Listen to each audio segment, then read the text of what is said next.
What's up, y'all? It's your boy Jay Calderon, Stand Clear Entertainment, and we about to get into this week's boxing talk. This Saturday, August 29th, 2015, we have the Mexican-American showdown between Abner versus Leo Santa Cruz. It's going to be going down on Premier Boxing Champion on ESPN, Free Television Network.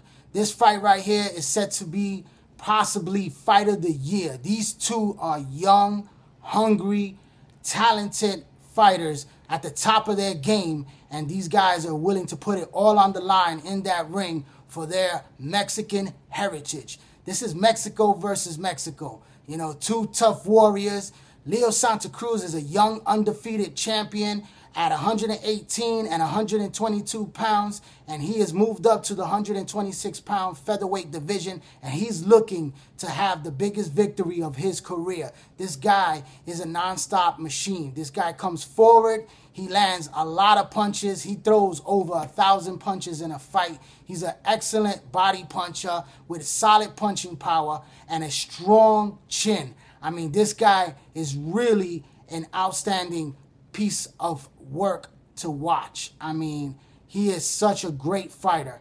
And Abner, I mean, this guy's a 3-division world champion. At 118 pounds, he was the bantamweight champion, the super bantamweight champion at 122 pounds, and also the former featherweight champion at 126 pounds. Now, Mares, he's looking really good in the videos that I've seen him lately. This guy looks like in tremendous shape. He's taking this fight extremely serious. I know over the last couple of years he hasn't performed well ever since that night that he got stopped in the first round by Johnny Gonzalez. I mean, he just had a bad night where he got caught with a very good shot from a very strong, hard-hitting puncher. And it was night-night for that day. But now he looks very focused. I know he's had several trainers changed in his career. He's also had his management change. He's now with Haymon. He left Golden Boy Promotions, and now he looks totally focused. He knows this is a big opportunity to get right back into the pound-for-pound list that he once was, you know, involved in. And this guy, he has the technical boxing skills. I believe Abner Mares is going to win this fight. I believe that his skill level is much better. His experience in big fights, he's been there before, so he knows how to handle this type of fight. He's going to get a lot of pressure from the younger fighter that's going to be coming forward all night long. But I believe the movement and the skills that Mares possesses, that he should be able to win a decision at the end of the day. I mean, a lot of people talk about his punching power. I think his punching power did carry up to the 126 division. He's put guys down before in this weight class. So that power is still definitely there. And I don't think he'll knock out Leo Santa Cruz because Cruz has a great chin, a great, excellent chin. And Mares, even though he got dropped, I don't think Leo Santa Cruz is going to be able to put him away the way hard-punching Johnny Gonzalez was able to do. But I think this is going to be an all-out action fight. Remember, we had the front runner of Fight of the Year was between Lucas Matisse and Ruslan Provodnikov. That was a hell of a fight. We also had some other strong candidates like Roman Rocky Martinez against Orlando Salido. That was a great, great fight. And also the cruiserweight fight that just happened recently between Marco Hutch and the Polish fighter by the name of Golatsko. So that fight was excellent. And it was also on Premier Boxing Champions. But this fight right here, I'm hoping that it lives up to the expectations. I mean, there hasn't been a big Mexican-American showdown since Oscar De La Hoya and Fernando Vargas. These guys were two California boys that were Mexican heritage, and it was a great fight. It was a big fight. They went all out, and it ended with Oscar De La Hoya stopping him in dramatic fashion in the 11th round. It was a beautiful victory for Oscar De La Hoya. That was a great fight. I only hope that this fight right here lives up to that fight or also lives up to another Mexican versus Mexican rivalry, which was the great Erik Morales against the great Marco Antonio Barrera. That fight, that first fight, was one of the best fights I ever saw. I mean, I remember that fight to this day. It was a seesaw battle. That 5th round was an awesome round. That was like round of the year right there. And I'm just hoping that this fight right now between Mares and Santa Cruz lives up to that hype and also lives up to that status of Morales and Barrera, because that was a great, excellent fight. Who knows? We'll have another fight like, let's say, Marquez and Vasquez. Those were another trilogy fights. Maybe this fight could be a trilogy fight as well, depending how well this fight is received in their first encounter. But I see this fight going a very tough battle for both guys. I see Mares winning a decision in this fight. It's going to be live on free television on ESPN, thanks to Al Haymon and Premier Boxing Champions. And I can't wait. I can't wait. It's going to be an excellent fight. I hope there's some knockdowns in the fight to bring some more excitement into this showdown. It's going to be going down in Los Angeles, California at the Staples Center. So there's going to be a lot of Mexicans at hand rooting for both guys. You know, pick your team, Team Mares, Team Leo Santa Cruz. I mean, I'm going for Arthur Mares, even though I love Santa Cruz as well. But Abner Mares, I believe he has what it takes to become victorious in this fight and get back up to the pound-for-pound status that he once held before. Now, speaking of Al Haymon, as we all know, he's a boxing advisor / manager that has been taking over the boxing world with over 200 fighters in his stable.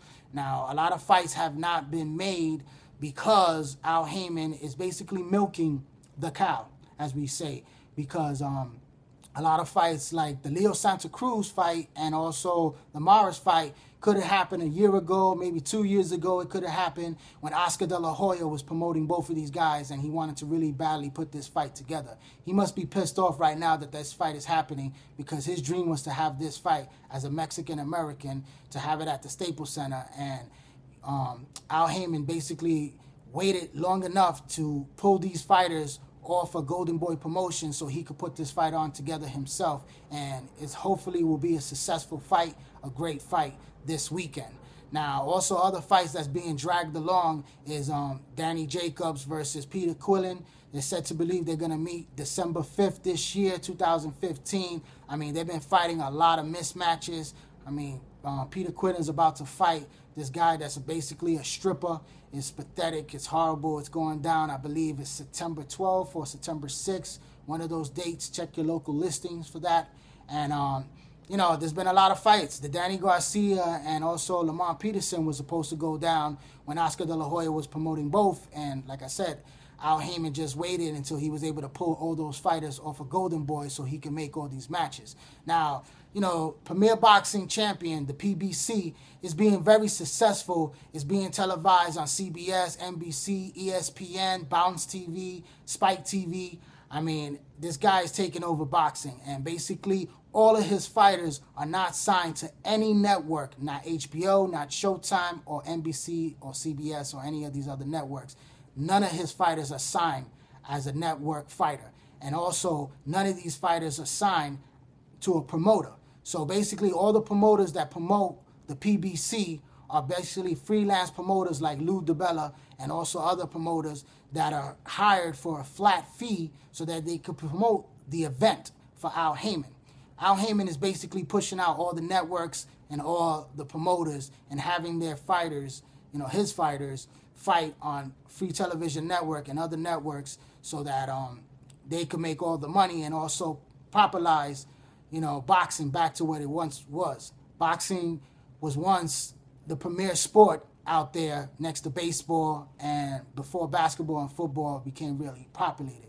So I understand what he's coming from. I understand what he's trying to do. He's trying to bring, you know, boxing back to the mainstream, back to the regular fans, the casual fans, we would say. But a lot of hardcore fans are being very frustrated with the matchups that are being put together. There's a lot of mismatches that are being put together, and some of these mismatches actually turn out to be good fights, better than what they expect, exciting fights, and that's the whole idea, that's the whole plan. But a lot of them are just one-sided. You know, a lot of people calling these guys bums until we get the big fights that he puts together, like the Broner versus Sean Porter, the Danny Garcia, Lamont Peterson, and now the Santa Cruz Mares fight.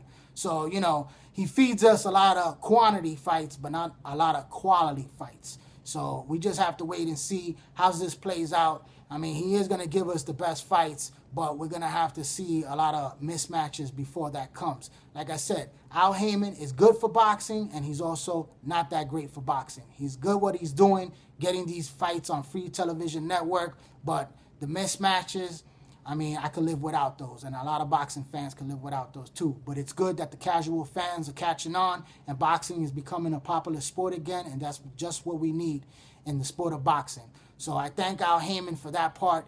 You know, I hope we see better matches in the future. And as for this week, don't miss ESPN Saturday night at 10 p.m. Premier Boxing Champion Leo Santa Cruz versus Abner in a featherweight battle between Mexican Americans. It's going to be an all-out war. I can't wait. I got Team Morris in that fight. I like everybody to continue to follow me on Instagram and also join that Facebook boxing group page. We're growing every day. Please follow, please join. It's J. Calderon Boxing Talk. And also, please subscribe to this YouTube channel right here. I mean, I'm putting out videos as much as I can, and I enjoy everybody commenting and, you know, interacting on my boxing page. But please subscribe to the YouTube channel, J. Calderon Boxing Talk. I'm J. Calderon, Stan Clear Entertainment. Thanks for watching.